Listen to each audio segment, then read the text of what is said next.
What's up, OG Gang? It's your boy, the OG from OG Gang, and I'm back again with another one. Today, we're going to be reacting to the games coming out this month, and I thought this would be a really cool video just so we could talk about what's to come and what we'll play, and if we are not interested in anything. But I feel like we'll do one of these pretty much practically whenever there's a pretty significant milestone of games coming out within the season or the month or whatever. Without further ado, we're going to get right into the video. So shout out to Gaming Ranks for this video. That's who I'm going to be reacting to today. So if you haven't already, hit the like, hit the sub, and definitely let us know what we should react to next. And if you like any of these games that are coming out, and if you don't, that's cool too. But we'll get right into the video. Let's go. June is coming up real fast, and you know what that means? A whole slew of new games. Every month, we put together a list of games that we know people are going to be talking about, and we talk about them too. I'm Fox's Falcon, and today on Game Ranks, the 10 biggest new games coming out in June 2025. Starting off with number 10, it's Dune Awakening. Ironic name, right? It was originally going to come out on May 20th, and it slept. He. So you had a spicy 3-week delay born from closed beta feedback and a desire to stick the landing, and honestly, as much as it's funny to make fun of the name being Awakening and it slept a little longer, it slept past its alarm, it is Awakening, and honestly, I appreciate when developers incorporate feedback for the better. I hope it's not one of those overcorrections, but honestly, it's 3 weeks, it's probably not that big. It's probably something important too, otherwise they wouldn't do it. If you're not aware, Dune Awakening is an ambitious survival MMO, and if you have early access, it's going to kick off on June 5th. That said, the official date is June 10th. If you get the head start, good for you, but I mean, it's a good looking game, honestly. I'm not even really a huge Dune fan, and I think it looks cool, so I'll definitely give this one a go. But I mean, it looks decent. The graphics look kind of, just new gen. They don't really look anything super crazy, but I mean, they look good, so I can't really complain. I mean, the hands look really good. I'll give them that for sure. They look like those hands, you could not tell. If those hands were a picture just separate from the video, you would not be able to tell real hands from those. At least I wouldn't. Well, maybe because they are super smooth and whatever, but like they look really good, so I'll give them that. And then the structure of the body, like the biceps and stuff like that, look really good, so I'll give them that too. At number 9 is Rematch, a football game, or soccer if you're, concerned about saying the correct name of the sport. That's going to get me some heat. It's a soccer game from the Sifu guys. Slow Clap, fantastic guys. Made Sifu, made Absolver, like both are great. Sifu at one of the all-time greats, cool, honestly, as far as I'm concerned. I might try this. I might try this. This looks kind of clean. I might get into it because a good soccer game I was a big Mario Striker fan whenever that was out. I don't know how long ago that was. Probably 10 years plus, easy, 12, most likely. But this looks cool. Like, obviously I'm not comparing the two, but they're both football games, so like these are dope. So I might get this a try. I have to see a little bit more about it though.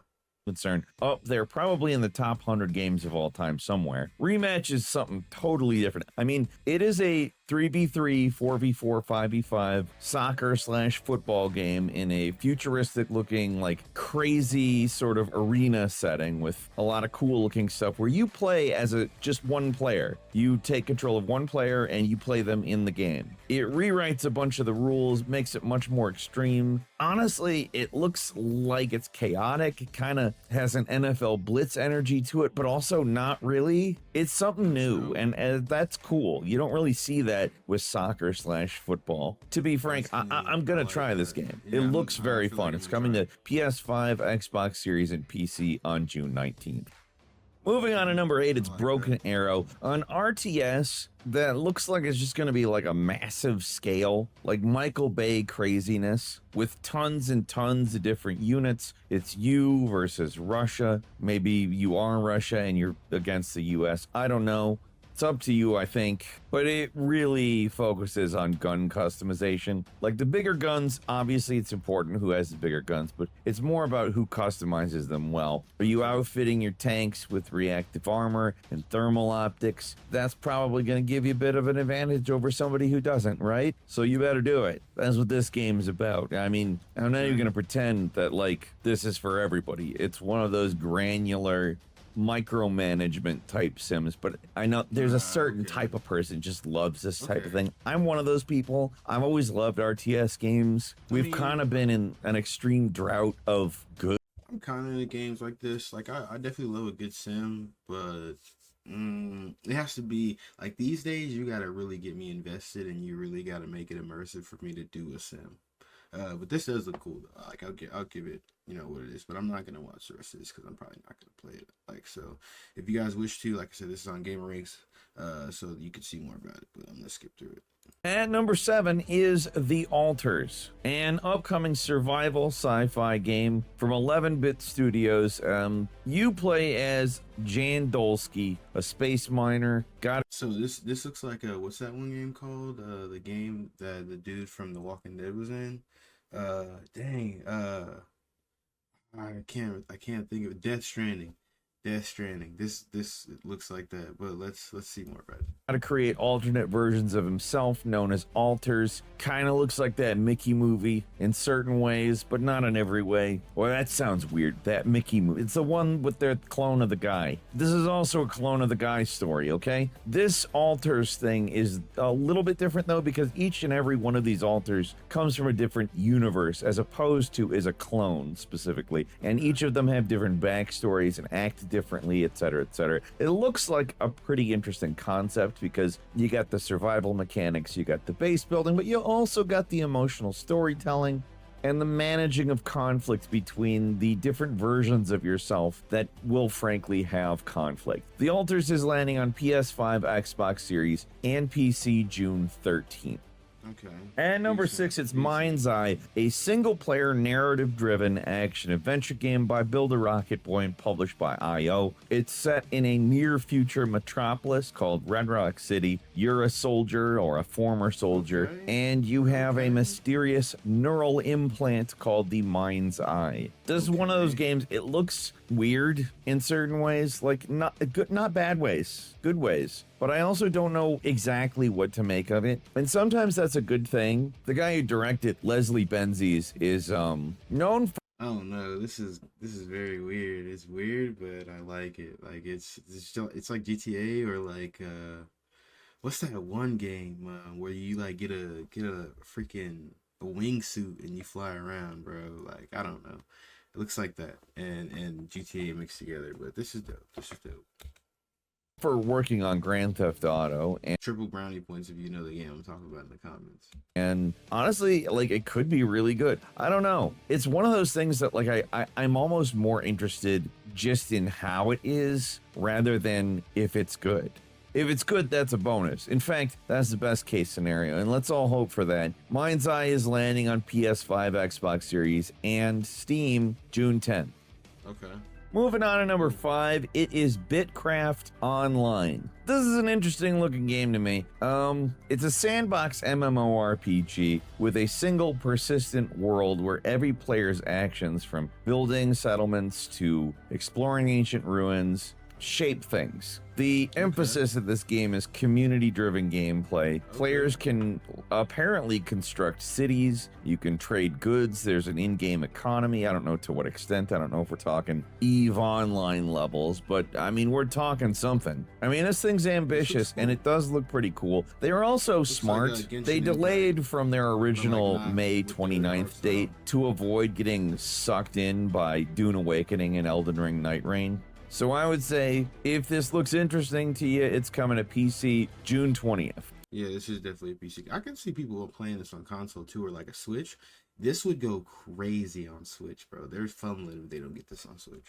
Moving on to number 4, it's Tron Catalyst. I mean, it's a Tron game. We don't get a lot of Tron games. On top of that, they're not trying to give us like something super insane, like some stupid live service first-person shooter that should be an immersive sim or something. No, this is a top-down isometric action-adventure game in which you get the ability to glitch, which is basically manipulate time loops in the Tron world. Ooh. On top of that, you got the identity discs. Now, the customization of your character is beyond this. Like, if they give you customization to where it makes you feel special in this will be dope. I will give it that. But I'm not going to watch the rest of it because I'm not really a Tron guy. But this can be dope. So, shout to them for that. And at number 3, it's Five Nights at Freddy's Secret of the Mimic. Steel Wool Studios is back to haunt your dreams some more, giving us a clever Friday the 13th release, because subtlety is for the weak. This is the 11th mainline installment of the Five Nights at Freddy's series, and plunges you into the eerie depths of Murray's costume manor. You're there to retrieve the Fosbar prized prototype thing. Don't worry about it. Problem is, there's a shape-shifting endoskeleton known as the Mimic around. That's not fun. We don't like our shape-shifting endoskeletons to lurk, you know? Lurking in the shadows and stuff. Not for me. Keep the endoskeletons away from me. In terms of graphics, it looks pretty good. I mean, we've had some interesting first-person Five Nights at Freddy's stuff. I'm not sure if I consider them to have nailed it yet, so maybe this will be the one where they do it. They've been interesting and fun, though, so I'm there. Five Nights at Freddy's Secret of the Mimic is... Is this did he say single player? Because I don't remember. But this is cool. I definitely like the concept, but it looks very scary. Coming to PC and PS5 June 13th. And number 2 is Mario Kart World. So exclusively on the new Nintendo Switch 2, we get a big departure from the traditional Mario Kart circuit-based format and get an open world, 24-player online, obviously, less offline, really big Mario Kart game. So obviously, you're probably aware of the gameplay of Mario Kart. That all seems pretty preserved here. But now you have a bunch of fun new modes like Knockout Tour, where last place racers are eliminated each lap, Free Roam, which basically lets you explore the open world on your kart, and the world itself quite large, very interconnected, lots of different regions. You got unlockable outfits, a lot of new playable characters, including some unexpected ones like a cow from Moo Moo Meadows. I don't know. I mean, I can't wait to play Mario Kart World. I love Mario Kart. Mario Kart 8's fantastic. Really Mario cool. Kart World looks like it's a more robust entry that's going to allow for a lot of replayability that maybe isn't inherent in racing games, at least non-open world ones. And I mean, it's a Nintendo open world one, so it's probably going to be a little less tedious than, some of the more bloated ones. You got an art style that's drawing some inspiration from the Mario movie and also Mario Wonder. Honestly, in every way, just a really fun looking game. I can't wait to play it. It's coming, like I said, exclusively to Nintendo Switch 2, June 5th. Of course. And finally, at number 1, as if you thought it would be anything other than this, but it's Death Stranding 2 on the beach. Let me just give you a story breakdown for what's happening in Death Stranding 2. Yeah, I'm not going to do that. I've beaten the original Death Stranding multiple times. I do not understand what's going on. But I will tell you this, Kojima reworked the game's narrative to reflect the global impact of COVID-19, as if he didn't just predict it, along with everything else over the last 30 years. Anyway, you're still Norman Reedus and the Funky Fetus, and you're still doing Bridges stuff, I guess. I don't know, maybe you're not. Maybe you are for a little while and it stops. I don't know, we'll see. It looks a little more action-oriented. It looks much bigger in scale. It's very cool looking. It's a Kojima game. What else could you want from it? It looks adequately weird and huge and cool. And hopefully Conan O'Brien's in it. He's probably not in it. Anyway, Death Stranding 2 on the beach is landing on PS5 June 26th.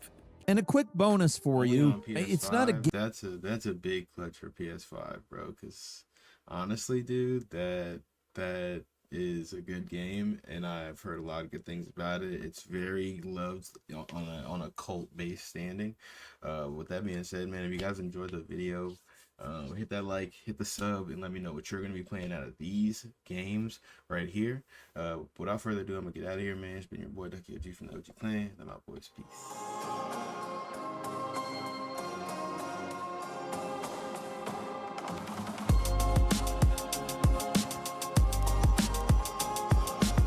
Good to be here.